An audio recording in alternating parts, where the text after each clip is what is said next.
a video in a very long time. I'm sorry. Oh, there's my little feisty. Where is there? That's a little feisty chicken. It was a little baby, and oh, hang on, I can't move this arm. I gotta. That's Portia.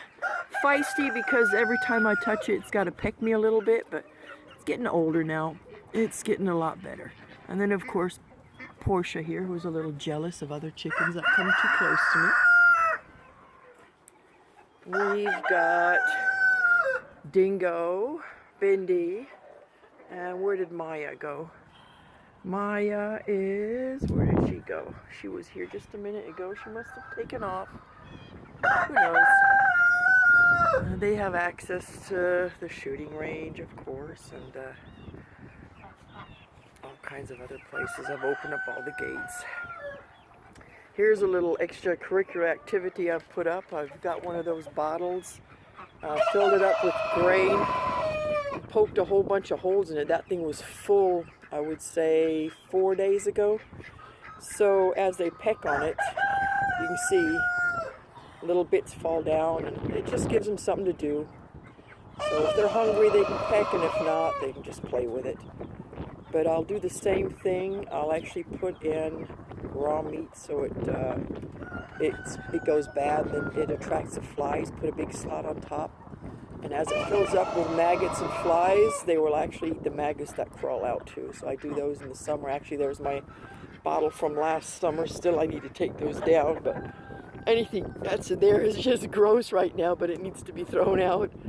But as you can see, there will be a little hole in the top where the flies go in, and then at the bottom, that is all, I don't know if you can see it, those are all fermented flies that are just gross. I'm going to toss the whole bottle, of course, but then what happens is as the maggots appear, they can crawl up, and you can put slots all around, which I've got little slots around there, and then the maggots fall out, and they usually sit right below it. There's Maya. What do we have?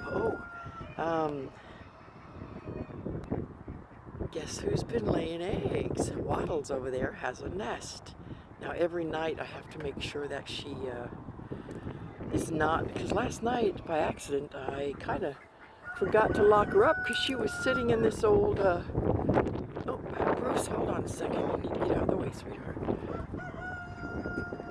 Right here. Let's see if she's laid another one. Whoops, so far only one still. I have her other eggs in the incubator. I just noticed that she started sitting on that egg, so I left her alone. Now I'm going to see if she's going to continue to sit on it or lay more. If not, then I'll take that too and we'll put that in the incubator as well. Of course, my photogenic Mr. Bruce and his wife, Sheila. She was supposed to lay an egg. I need to go find that. That means I have to scour, look everywhere, see where she's laid it. So let's go on a little trip. So in order to combat all the mud, you couldn't even access this part. It was just flooded with mud. We just put tons and tons of leaves on it. Kind of dried it up, and it's a really nice growing medium underneath. These two ducks are just, these are actually the two ducks that grew up with Turbo. So you always find them near the emus. They will lay down with the emus. They love the emus. They're just emu ducks is what I call them. And these two, that's what they do. They just follow the emus. Now let's go see if we can find that emu egg. She could have laid it here in any of these leaves. I have to start kicking some piles up to see, because they do like to hide them. So we're going to go and check and see if we can find them. Now, many of you have already seen this emu feeder. It's a stand that we built. We actually built this as a shelter, but they didn't really use it as a shelter. They do in the winter. One or two of them will lay under it, but otherwise we just have this drum. You can see how they feed. It's just half a drum hanging up, and then in that bucket there I'll put special foods, treats, or at the very bottom I have oyster shells actually, so when they pick up, everything that was in there is gone pretty much, so they'll be picking up some oyster shells. And here they have a mixture of different grains and dog food. And when they get vegetables and stuff, that's usually up on one of the big spools in a tray or on a plate, so they can eat it straight from there. Now that pond Wasn't quite done yet, but it rained so much that it filled it up. So we're just going to leave that one alone and maybe make a smaller one on the other side and then hook them up so we can drain this one and finish this one off.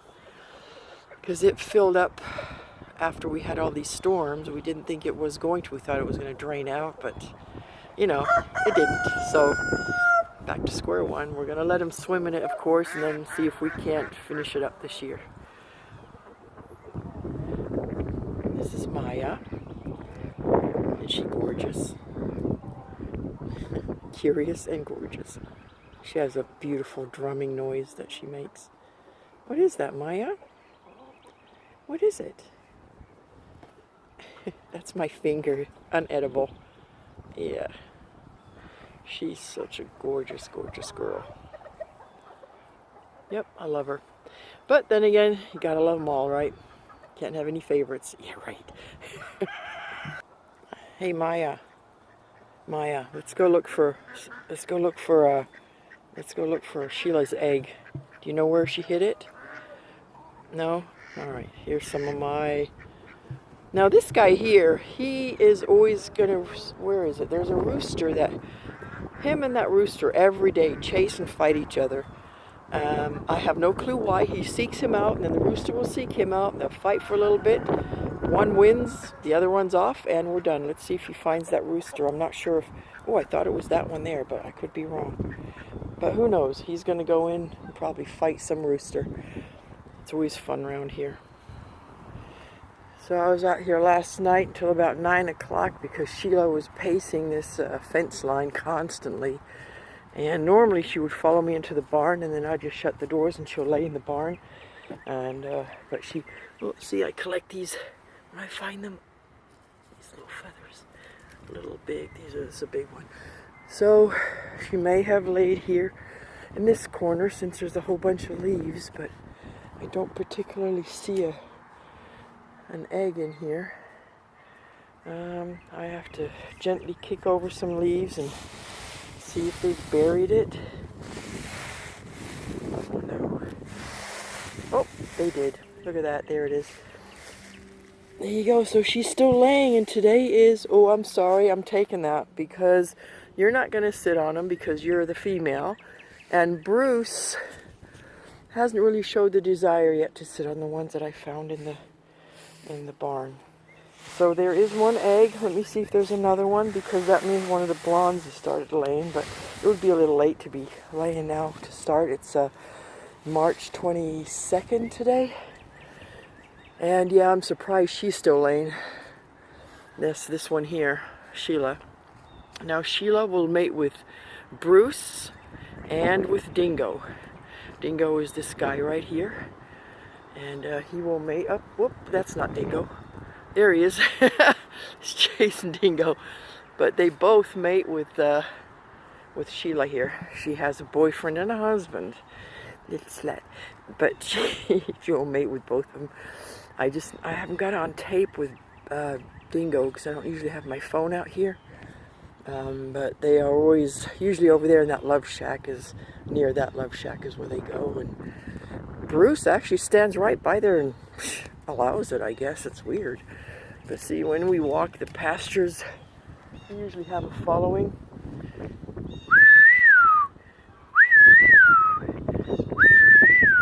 And then they'll all come running. They come walk with you. It's pretty neat. There's Bendy.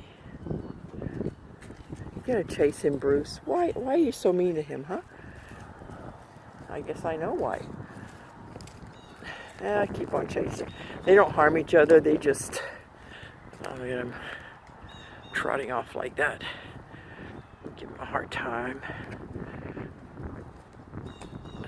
Oh well. Buddy, how's it going? You being chased again? Oh wait, that's Bendy. Hang on a minute. Dingo. Oh man, Dingo's way back out where I found that. That's Bendy he's chasing. Dingo's way back there in the corner where I picked the egg up. That's Maya. I can always recognize her. But between Dingo and Bendy, Dingo is actually a smaller statue, but you don't really notice until you get close enough and look at their legs. And her legs are a lot thicker, and her rump is a lot wider. And of course she'll have an air sac in the front. But she doesn't use it very much. She hardly ever booms. Whereas Maya always booms. She will very rarely boom. So he's actually chasing her away. Oh well. See how that goes. So today is Saturday. So Tuesday, she'll have another opportunity to lay another egg. And like I say, breeding season should be over. But she's still laying. I'm going to get this one in there. I'm glad it didn't freeze or nothing last night. We've been having some weird weather.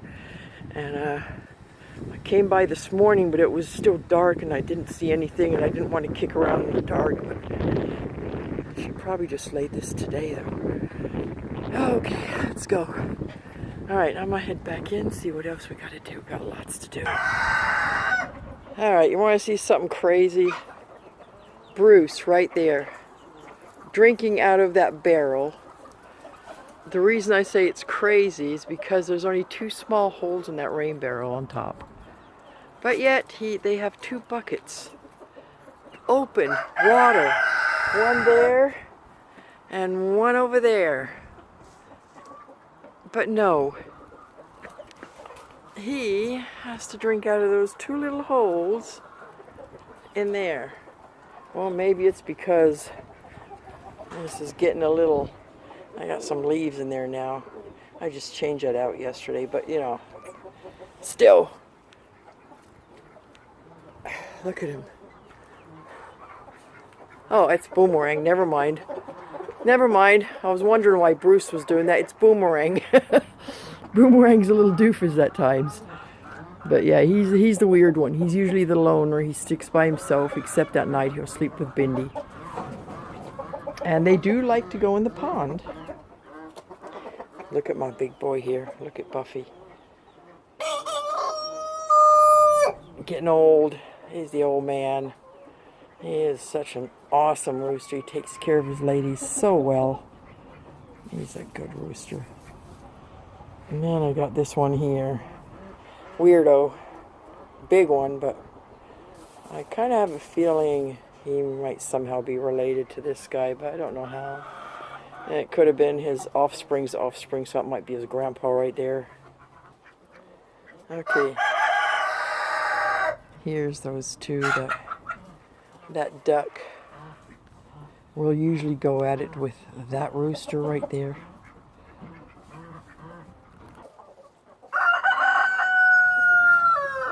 I'm waiting for that rooster to be chased by that duck. Here's one of he's almost like a lavender rooster that was hatched here, and then I have a hen that matches him that looks just like him, and she's actually gorgeous. So those 2 are keepers. They're going to be pretty neat. And the muscovy started making a nest back here. I need to get this cleared out. There it goes. Looks like some other ducks have laid eggs in there too. Let me double check. Yep. There's definitely at least 1, 2, 3. Is it 3 cayugas? Hold on, kitty. Let me go see. I gotta switch hands. Oh, kitty, stop for a minute. This is a cayuga. 1, 2, 3 cayugas. I think these 2. Nope, just this one. Maybe these 2 here. I don't know. Nope, just this one. Maybe there's only 1 that's hers. I'll have to go double check. But yeah, the other ducks are also used in this corner. Once, you know, you leave the eggs in there, I was hoping that the muscovy will actually sit on them here soon, which I'm pretty sure she'll do. This is all going to be cleared out again, because I had this cleared out, and we had this sectioned off here with a little gate around it with the brooder plates in there for the baby chicks that have all grown up, and the next lot is due, but the next lot will have their own stable next door. That's being cleared out with just brooder plates, and it'll be hay, straw, mulch mixture on the bottom, so that way they can just get a good grip on the ground. I still got my brooder, my nesting boxes. Kitty loves them. No one's in here. They're all outside today playing. There's a couple of eggs down there. I have to get out. A lot of them lay eggs in here too. I have there's certain spots that they all lay eggs in, even though I do in the afternoon I'll find them in the nesting boxes. But for now, let's see. Actually, the lavender one just went underneath. I built this little thing because the goose likes to sit in that tire, so I closed it off a little for her privacy because she gets spooked a lot. And I just seen that lavender hen go in there, so she's probably going to lay. Oh yeah, you too. Let's see if I can stick that camera.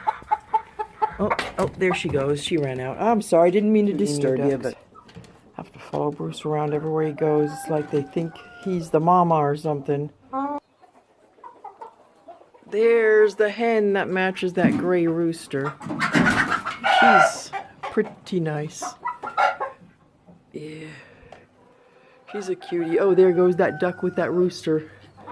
I'm gonna miss it. You see him in the distance there? There we go. I knew it was gonna happen. Too late. He's coming back already. He's on his way back. But he will chase that rooster. And then the rooster will chase him. They're weirdos. Where is he? I can't even find him right now. There he is. Weirdo. So that's the morning haul so far. So about 11 o'clock in the morning, and we've got some blue. There's a little greenish speckled egg. I haven't gotten my actual olive egger yet. Hers is about this size. It's small, but it's definitely green. She lays in the evening, so it'll be later this evening to get her haul. There's going to be about probably another 10 to 12 eggs this evening. And of course, this kitty. Now she had, look at her ear. She had a bad injury. Something got hold of her ear. Now this is the ear that's been clipped because she's been spayed. And something got a hold of her and ripped her ear. It's healed up now. Everything's healed up, and we treated her. Everything's good, but that ear is curled. But that's okay. I can recognize her a mile away now with that ear, but it'll probably grow back, all that fur. Let's see. It's kind of curled a little bit. But she's doing just fine. Everything healed up great. I'm thinking she had a fight with raccoons or something. I'm not sure. Well, haven't quite finished it yet because I kind of hurt my arm a little bit, but I started moving in a bigger desk to my hatch room. This is a nice big sturdy metal desk that I have here, but it needs to be turned around up here against the wall, and this needs to come out, and my cement mixer needs to come out. All this needs to go out, and those cabinets need to come out. But I gotta wait a while until I can heal my arm, and then I'll be ready. But for now, I just got a makeshift hatch room in here. And what do we have in here? We're on day 16 on this one here. It is full of mainly chicken eggs, but I did put one goose egg in here just to see if it would hatch in this. You can see there it is. It's the big one. I just candled some. There's a whole bunch taken out that weren't viable, and I usually candle them on day 12 because I only need to candle them once that way. By day 7, sometimes things just don't develop right, so by 12 it's either developed or it's not, and I can take them in, take them out. Here is, actually this is the best incubator I've ever used for emu eggs. It's still full. It's got, I think, 9 in there right now. Let me see if I can lift that lid up. I've got 9 emu eggs in there and some goose eggs. It's the one I hatched the most baby emus in. This one here, it's the first year I'm using this one here. This is the cabinet incubator, and I do have, I think I only have 2 emu eggs in here. I'm going to try it out, see how it works. I have some temperature and humidity gauges in here, but each level is slightly different. So here is the emu egg level. Let's see what we got. We got it at 98.7 and it was 20 something, so I might have to put a little bit more water in there. So that's what I will do. And up on top is a water dish, and then down here on the second level, I don't know if you can see them, there are all duck eggs. I have a level clear still, but I don't know what I want to put in there yet. I have plenty of different eggs. We'll see how the emus go, and then I'll make a decision on what I want to put in there. Then I have this incubator here that only holds, I think, 12 chicken eggs. This one here, but I've had these for a long time. They're pretty good, but right now I only have a few goose eggs in there. I think the 3 that were left, I candled some of them. They were no good, so they had to go out. And this one here are actually eggs that I'm hatching for a friend. Those are Sebastable. Now, the last time I candled them, there was no development. There were 4 originally. There's 3 left. One started smelling real bad and oozing, and when I took it out, it basically had green and gray foamy slime, and it stunk so bad. It was really bad. Anyway, it exploded when I had tossed it out. So there's 3 Sebastables in there, and I haven't candled them since last week, so I may try this week again, but I'm hoping that there's a better result, because that would be a shame. I think this is the second time we've tried her Sebastables, and the first time none hatched either.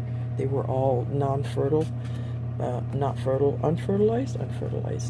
And these here, I need to candle mine. These are from my geese. Some of them are from the mixed, and Waddles, see, I put Waddles on there. When Waddles lays an egg, she has a different shape for some reason. The other goose, of course, there's my alarm system. My 2 African male geese, and the one in the middle is a female, and the mother of that one is the Sebastable. So she doesn't have as curly as feathers, actually hardly any curly feathers at all, but she is laying eggs. Now they're going to go swimming in the pond. There goes Maya. And we're going to have the emus follow us. They always do when we go on a walk. I put up some little windbreakers here. During the winter, it's just some pallets on some T-posts, and then on some of them we elaborated a little more, but a lot of them were just laying right behind it, just so kind of broke the wind up a little bit, because it comes from a certain direction usually, and we put those up. Now here's the all-time favorite. So I found out they were sitting behind this one the most, so we elaborated on it and put some evergreens on each side. Kind of looks like a little love shack. So about 2 or 3 of them will lay under this if it gets cold and rainy at night. They do enjoy that. And we have several of these weirdo shelters. There's another one. That one's been standing for 2 years now. This is where Boomerang and Bindi hang out over there. Let me see if I can get there. Hold on a minute. There you go. Now you can see it a little better. Little man, my grandson helped me put this one up. So we obviously put 3 pallets up like this on T-posts. Then we put a whole bunch of branches on this side to stop the wind and snow, but we found that the rain was getting through, so I actually tried to tarp it with some plastic. It worked for a while. Now with the wind, the plastic came down, and I'm gonna have to take it out. But that old tarp held up. It does collect some rain and snow, but it does run off, so not too bad. Underneath here, it's still dry, and that is where Bindi and Boomerang lay at night. They bed down here together, right next to the woods here, and sometimes there's deer in here, and definitely rabbits, lots of squirrels, and of course we have the coons over there too. But they don't really come in here anymore because these guys take care of them during the day.